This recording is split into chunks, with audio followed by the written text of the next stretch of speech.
ਉਹਨੇ ਉੱਥੋਂ ਸ਼ੁਰੂ ਕਰ ਤੇ ਇਹ ਜਿਹੜੀ ਸਕੀਮ ਹੈ ਰੀਜਨਲ ਵੀ ਸੀਗੀ ਤੇ ਨੈਸ਼ਨਲ ਵੀ ਸੀਗੀ? ਹਾਂ ਯਾਦ ਹੈ ਮੈਨੂੰ ਨੈਸ਼ਨਲ ਉੱਥੇ ਸੀਗੀ ਨਾ ਸਾਊਥ ਹਾਲ ਵਿੱਚ ਨੈਸ਼ਨਲ ਸੈਂਟਰ ਫॉर ILT ਯਾਦ ਹੈ ਉਹ ਉੱਥੇ ਜਸਵਿੰਦਰ ਸਿੰਘ ਸੀਗਾ ਆਪਣਾ ਬੰਦਾ ਉਹਦੇ ਕਾਫੀ ਟਰਬਲ ਚੱਲਦੀ ਸੀਗੀ ਉਹ ਵਿਚਾਰੇ ਨੂੰ ਬੜਾ ਗਲਤ ਉਹਨੂੰ ਟ੍ਰੀਟ ਕਰਦੇ ਸੀਗੇ ਪਰ ਉਹ ਫਿਰ ਜਿੱਤ ਗਿਆ ਉੱਥੋਂ ਸ਼ੁਰੂ ਮੇਰੇ ਹਿਸਾਬ ਨਾਲ ਜਿਹੜੀ ਐਂਟੀ ਰੇਸਿਜ਼ਮ ਦੀ ਫਾਈਟ ਹੈ ਨਾ ਉੱਥੋਂ ਸ਼ੁਰੂ ਹੋਈ ਮੇਰੇ ਖਿਆਲ ਨਾਲ ਮੈਂ ਕਹਿੰਦਾ ਸੀਗਾ ਕਿ ਉਹ ਬੰਦੇ ਨੂੰ ਉਹ ਬਾਇਲਿੰਗੁਅਲ ਸੀਗਾ ਉਹਦੀ ਜੌਬ ਨਹੀਂ ਸੀ ਟੀਚਿੰਗ ਦੀ ਪਰ ਉਹਨੂੰ ਯੂਜ਼ ਕਰਦੇ ਸੀਗੇ ਟਰਾਂਸਲੇਸ਼ਨ ਜਾਂ ਕਈਆਂ ਗੱਲਾਂ ਕਰਕੇ ਉਹ ਕਹਿੰਦਾ ਤੁਹਾਡੀ ਜੌਬ ਤੇ ਮੇਰੀ ਜੌਬ 'ਚ ਕੀ ਫਰਕ ਆ ਤੇ ਮੈਨੂੰ ਪੈਰਿਟੀ ਚਾਹੀਦੀ ਸਾਨੂੰ ਇੱਕੋ ਜੀ ਪੇ ਚਾਹੀਦੀ ਹੈ ਉਹਨੇ ਫਿਰ ਫਾਈਟ ਕੀਤਾ ਉਹ ਜਿੱਤ ਵੀ ਗਿਆ ਸੀਗਾ ਤੁਹਾਨੂੰ ਪਤਾ ਯਾਦ ਹੈ ਨਾ ਯਾਦ ਉਹਨਾਂ ਦੇ ਦਿਨਾਂ ਦੇ ਵਿੱਚ ਜਿਹੜੀ ਸਰਵਿਸ ਸੀ ਮੇਰੇ ਖਿਆਲ ਨੈਸ਼ਨਲੀ ਸ਼ੁਰੂ ਕੀਤੀ ਸੀਗੀ ਟੌਮ ਜੱਪ ਨੇ ਨਾਲ ਸੀਲੀਆ ਰੋਬਰਟਸ ਹੁੰਦੀ ਸੀਗੀ ਤੇ ਸਾਊਥ ਹਾਲ ਦੇ ਵਿੱਚ ਪੀਟ ਵਿਲਸਨ ਸੀਗਾ ਮੇਰੇ ਖਿਆਲ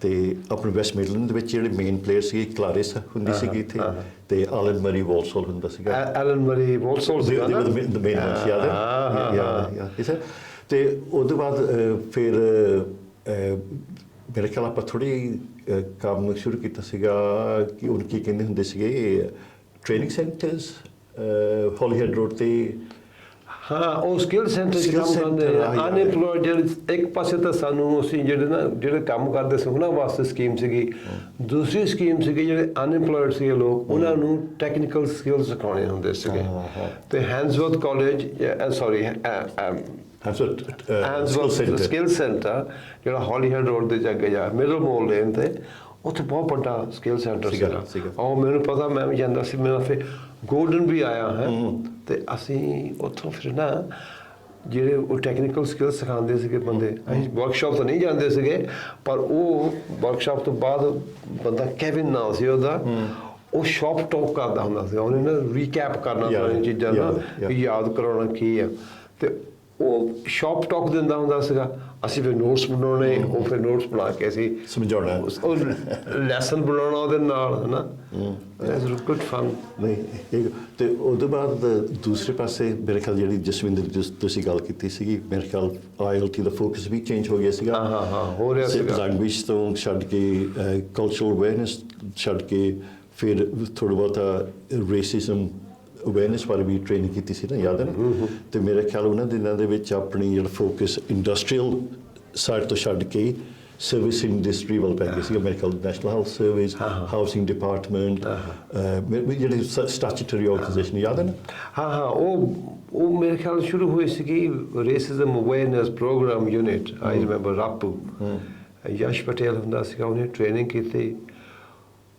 ਉਹ ਬਈ ਉਹਦਾ ਦੇਖਣ ਦਾ ਨਜ਼ਰੀਆ ਹੋਰ ਸੀਗਾ ਸਾਰਿਆਂ ਬੰਦਿਆਂ ਦੀ ਜਿਹੜੇ ਗੋਰੇ ਕੋਲੀਗ ਸੀਗੇ ਉਹ ਕਹਿੰਦੇ ਮਾਈ ਗॉड ਅਸੀਂ ਤਾਂ ਰੇਸਿਸਟ ਹੈਗੇ ਅਸੀਂ ਤਾਂ ਇਹ ਕਰਦੇ ਅਸੀਂ ਇਹਨਾਂ ਨੂੰ ਕਹਿੰਦੇ ਇਨਫੋਰਮੇਸ਼ਨ ਦਿੰਦੇ ਆ ਤੇ ਆਪਣੇ ਬੰਦੇ ਕਹਿੰਦੇ ਹਾਂ ਬਿਲਕੁਲ ਸਹੀ ਗੱਲ ਆ ਸਾਨੂੰ ਉਹਨਾਂ ਨੇ ਦਬਾ ਕੇ ਰੱਖਿਆ ਰਾਈਟ ਤੇ ਇਹ ਜਿਹੜੀ ਸਟਰਕਚਰਲ ਪ੍ਰੋਬਲਮ ਸੀਗੀ ਕਿ ਇਹਨਾਂ ਜਿਹੜਾ ਸਟਰਕਚਰ ਆ ਉਹ ਸਾਰਾ ਸਟਰਕਚਰ ਪ੍ਰੋਬਲਮ ਆ ਕਿ ਉਹਨੂੰ ਇੰਪਲੀਮੈਂਟ ਕਰਨਾ ਜਿਹੜੇ ਬੰਦੇ ਆ ਉਹ ਗੋਰੇ ਆ ਜ਼ਿਆਦਾ ਤਾਂ ਆਪਣੇ ਬੰਦਾ ਤਾਂ ਕੋਈ ਹੈ ਹੀ ਨਹੀਂ ਇਸ ਕਰਕੇ ਉਹ ਸਾਰਾ ਰੇਸਿਜ਼ਮ ਚੱਲੀ ਜਾ ਰਿਹਾ ਹਾਂ ਦੇਖੋ ਨਾ ਹੁਣ ਕਿੱਥੋਂ ਸ਼ੁਰੂ ਹੋਏ ਅਸੀਂ ਉੱਥੋਂ ਸ਼ੁਰੂ ਹੋਏ ਆ ਨਹੀਂ ਸਹੀ ਆ ਸੀ ਉਹ ਤੋਂ ਬਾਅਦ ਅੱਛਾ ILT ਦਾ ਇਹਦਾ ਕੀ ਇੱਕ ਤਰ੍ਹਾਂ ਦਾ ਸਕਸੈਸ਼ਨ ਕੀ ਹੈਗੇ ILT ਦਾ ਉਦੋਂ ਬਾਅਦ ਬਰਮਿੰਘਮ ਦੇ ਵਿੱਚ ਕੀ ਹੋਇਆ ਵੈਸਟ ਮਿਡਲੈਂਡ ਦੇ ਵਿੱਚ ਹੋਇਆ ਮੈਨੂੰ ਯਾਦ ਹੈਗਾ ਉਹਨਾਂ ਦਿਨਾਂ ਦੇ ਵਿੱਚ 1985 ਦੇ ਲਾਗੇ ਛਾਗੇ ਆਪਣੇ ਯਾਦ ਹੈ ਸਟੀਵ ਸਟੀਵਨਸਨ ਇੰਸਪੈਕਟਰ ਹੁੰਦਾ ਸੀਗਾ ਉਹਨੇ ਸਾਰੇ ਪ੍ਰਿੰਸੀਪਲਾਂ ਨਾਲ ਰਲ ਕੇ ਜੌਨ ਬਲਾਇਦ ਨਾਲ ਜੈਫ ਹਾਲ ਨਾਲ ਰਲ ਕੇ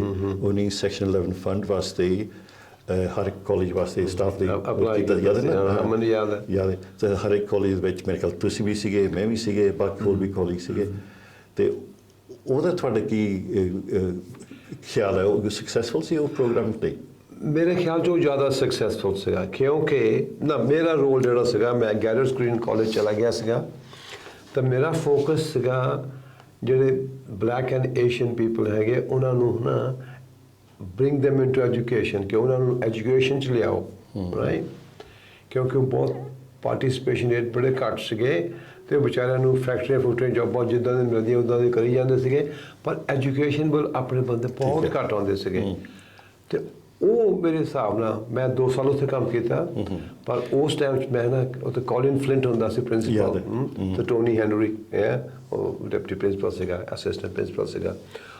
ਉਹਨਾਂ ਨੇ ਮੇਰਾ ਕਹਿੰਦੇ ਵੀ ਭਾਈ ਜੋ ਕਰ ਤੂੰ ਜਾ ਕੇ ਬੰਦੇ ਲੈ ਕੇ ਆ। ਤਾਂ ਮੈਨੂੰ ਯਾਦ ਹੈ ਮੈਂ ਇੱਕ ਸੈਂਟਰ ਖੋਲ੍ਹਿਆ ਪਾਰਕਫੀਲਡ ਸੈਂਟਰ ਸੌਲਟ ਦੇ ਵਿੱਚ।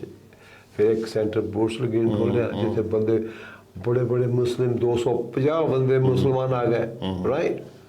ਉਹ ਕਹਿੰਦੇ ਹਮੇਸ਼ ਇਹ ਕਿੱਥੋਂ ਲੈ ਆਇਆ? ਮੈਂ ਕਿਹਾ ਬੰਦੇ ਸਿੱਖਣਾ ਚਾਹੁੰਦੇ ਆ ਇਹਨਾਂ ਨੂੰ ਸਿਖਾਓ। ਕੀ ਸਿੱਖਣਾ? ਪੇਂਟਿੰਗ ਡੈਕੋਰੇਟਿੰਗ ਕਰਾਓ, ਕਾਰਪੈਂਟਰੀ ਜੁਐਲਰੀ ਕਰਾਓ, ਜਾਂ ਤੁਸੀਂ ਇਹਨਾਂ ਨੂੰ ਮੋਟਰ ਵਹੀਕਲ ਸਿਖਾਓ। ਉਹ ਭਾਈ 250 ਬੰਦਾ ਆ ਗਿਆ ਉੱਥੇ। ਉਹ ਸਕਸੈਸਫੁਲ ਸੀਗਾ। ਫਿਰ ਉਹ ਕਹਿੰਦੇ ਇੱਕ ਕਹਿੰਦਾ ਮੈਂ ਨਮਾਜ਼ ਪੜ੍ਹਨੀ ਆ। ਮੈਂ ਉਹਨਾਂ ਨੂੰ ਕਿਹਾ ਮੈਂ ਕਿਹਾ ਵੀ ਇਹ ਨਮਾਜ਼ ਪੜ੍ਹਨੀ ਹੈ ਇਹਨਾਂ ਨੂੰ ਜਗ੍ਹਾ ਚਾਹੀਦੀ ਹੈ। ਕਹਿੰਦੇ ਠੀਕ ਹੈ ਜਗ੍ਹਾ ਲੈ ਲਓ। ਇੱਕ ਕਮਰਾ ਦਿੱਤਾ। 1 ਆਇਆ 2 ਆਏ 5 ਆਏ 30 ਆਏ। ਕਮਰਾ ਭਰ ਗਿਆ। ਉਹ ਕਹਿੰਦੇ ਹਾਂ ਆ ਤਾਂ ਸਾਡਾ ਸੈਂਟਰ ਹੀ ਭਰ ਗਿਆ। ਉਹ ਮੈਂ ਕਿਹਾ ਜਿਵੇਂ ਬੰਦਿਆਂ ਨੂੰ ਤੁਸੀਂ ਸਹੂਲਤ ਦੇਣੀ ਆ ਉਹ ਨਮਾਜ਼ ਪੜ੍ਹਦੇ ਆ ਫਰਾਈਡੇ ਵਾਲੇ ਦਿਨ ਤਾਂ ਉਹਨਾਂ ਨੂੰ ਸਹੂਲਤਾਂ ਦੇਣੀਆਂ ਪੈਣੀਆਂ। ਉੱਥੋਂ ਗੱਲ ਸ਼ੁਰੂ ਹੋਈ ਆ ਕਿ ਸਾਰੇ ਬੰਦੇ ਕਹਿੰਦੇ ਵੀ ਇਹ ਨਹੀਂ ਵੀ ਇਹਨਾਂ ਨੂੰ ਲੈ ਆਓ ਤੇ ਪੜ੍ਹ ਲਓ। ਤੇ ਉਹ ਕਹਿੰਦੇ ਸਾਨੂੰ ਸਹੂਲਤਾਂ ਪ੍ਰੋਪਰ ਚਾਹੀਦੀਆਂ। ਉਹ ਸੀਗੀ ਫਾਈਟ ਅਗੇਂਸਟ ਰੇਸਿਜ਼ਮ ਸਟਰਕਚਰਸ। ਠੀਕ ਹੈ ਠੀਕ ਹੈ। ਮੈਨੂੰ ਯਾਦ ਹੈ ਕਿ ਜਿਹੜੀ IELTS ਦੀ ਸਕਸੈਸ਼ਨ ਪਲਾਨਿੰਗ ਮੇਰੇ ਵਾਸਤੇ ਮੈਨੂੰ ਬਹੁਤ ਫਾਇਦਾ ਹੋਇਆ। 1985 ਵਿੱਚ ਇੱਕ ਸਾਲ ਦੀ ਸਕਾਲਰਸ਼ਿਪ ਲੈ ਕੇ Birmingham university masters in sociology relation education ਮੈਂ ਕੀਤੀ ਸੀਗੀ। ਮੈਨੂੰ ਯਾਦ ਆ ਉਹ ਮੈਨੂੰ ਲੱਗਦਾ ਕਿ ਮੇਰੇ ਗਾਂ ਪ੍ਰੋਗਰੈਸ਼ਨ ਵਾਸਤੇ ਬਹੁਤ ਕੰਮ ਆਈ ਕਿਉਂਕਿ ਮੈਂ ਉਹਦੇ ਬਾਅਦ ਜਿਹੜੀ ਕੁਆਲਿਟੀ ਪੋਸਟ ਸੀ ਮੈਨੂੰ ਮਿਲ ਗਈ ਸੀ ਹੋਲ ਗ੍ਰੀਨ। ਮੈਂ ਵੀ ਜਿਸ ਤਰ੍ਹਾਂ ਤੁਸੀਂ ਕੰਮ ਸ਼ੁਰੂ ਕੀਤਾ ਸੀਗਾ ਸੈਂਟਰ ਖੋਲ੍ਹਣੇ ਸ਼ੁਰੂ ਕਰ ਦਿੱਤੇ। ਯਾਦ ਹੈ 5-4 ਸੈਂਟਰ ਹੁੰਦਾ ਸੀ ਉੱਥੇ ਸਟ੍ਰਾਫੋਰਡ ਦੇ ਰੋਡ ਤੇ 5-4 ਓਕੇ। ਤੇ ਉਹਦੇ ਬਾਅਦ ਬਾਕੀ ਵੀ ਸਾਰੇ ਸੈਂਟਰ ਹੋ ਗਏ। ਉਹਦੇ ਬਾਅਦ ਗਾਂ ਮੇਰੀ ਪ੍ਰੋਗਰੈਸ਼ਨ ਹੁੰਦੀ ਰਹੀ। Head faculty assistant principal vice principal.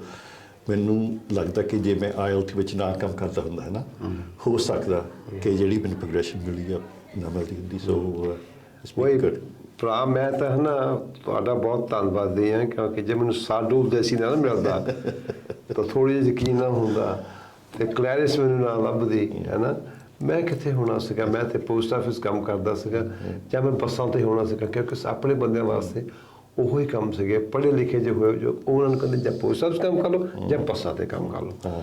ਤੇ ਮੈਂ ਆਪਣਾ ਜਿਹੜਾ ਕਰੀਅਰ ਹੈਗਾ 40 ਸਾਲ ਦਾ ਕਰੀਅਰ 40 ਤੋਂ ਵਾਧੂ ਉਹ IELTS ਤੋਂ ਸ਼ੁਰੂ ਹੋਇਆ। ਕਿਸੇ ਨੇ ਮੇਰੀ ਲੈਂਗੁਏਜ ਕਿਸੇ ਨੇ ਮੇਰੀ ਵੈਲਿਊ ਕੀਤੀ। ਕਹਿੰਦੇ ਭਾਈ ਇਹ ਲੈਂਗੁਏਜ ਬੋਲਦਾ।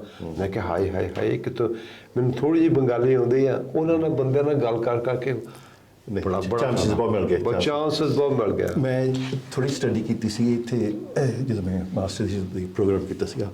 ਮੇਰਾ ਇੱਕ ਐਸੇ ਸੀਗਾ ਕਿ ਇੱਥੇ ਬਰਮਿੰਘਮ ਕਾਲਜਿਸ ਵਿੱਚ ਆਪਣੀ ਜਿਹੜੀ ਡੈਮੋਗ੍ਰਾਫੀ ਹੈਗੀ ਸਟੂਡੈਂਟ ਦੀ ਤੇ ਸਟਾਫ ਦੀ ਕੀ ਹੈਗੀ ਉਹਨਾਂ ਦੇ ਤਾਂ ਮੈਨੂੰ ਹੁਣ ਯਾਦ ਆਉਂਦਾ ਕਿ ਟੋਟਲ ਨੰਬਰ ਆਪਣੇ 11 ਕਾਲਜਿਸ ਵਿੱਚ ਸਾਰੇ 33 ਸਟਾਫ ਹੁੰਦੇ ਸੀਗੇ। ਅੱਛਾ। ਨਨ ਵਾਈਟ। 33 ਵਿੱਚੋਂ ਮੇਰੇ ਖਿਆਲ 50% ਸੀਗੇ ਏਸ਼ੀਅਨ 70% ਏਸ਼ੀਅਨ ਮੇਰੇ ਖਿਆਲ ਸੀਗੇ। ਪਰ ਮੈਨੂੰ ਇਹ ਵੀ ਯਾਦ ਹੈ ਕਿ ਉਹਨਾਂ ਦੇ ਵਿੱਚ ਇੱਕ ਬਲੈਕ ਅਫਰੀਕਨ ਕੈਰੇਬੀਅਨ ਲੇਡੀ ਹੁੰਦੀ ਸੀਗੀ ਉਹਨਾਂ ਦੇ ਵਿੱਚ। ਤੇ ਜਦੋਂ ਹੁਣ ਮੈਂ ਕਾਲਜ ਛੱਡਿਆ ਹੈਗਾ ਪਿਛਲੇ ਸਾਲ ਮੈਂ ਨੰਬਰ ਚੈੱਕ ਕੀਤੇ ਸੀਗੇ ਆਪਣੀ ਸਾਊਥਰਨ ਸਿਟੀ ਕਾਲਜ ਦੇ ਵਿੱਚ ਇਸ ਲਈ 1200 ਸਟਾਫ ਕੰਮ ਕਰਦੇ ਆ। ਉਹਨਾਂ ਵਿੱਚੋਂ 33% ਆਰ ਬਲੈਕ ਐਂਡ ਏਸ਼ੀਅਨ 30% ਜਿਹੜੇ middle managers are black and Asians. So ਚੰਗੀ ਤਰੱਕੀ ਕਰ ਲਈ ਹੈਗੀ ਨਾ ਬਹੁਤ ਜ਼ਿਆਦਾ।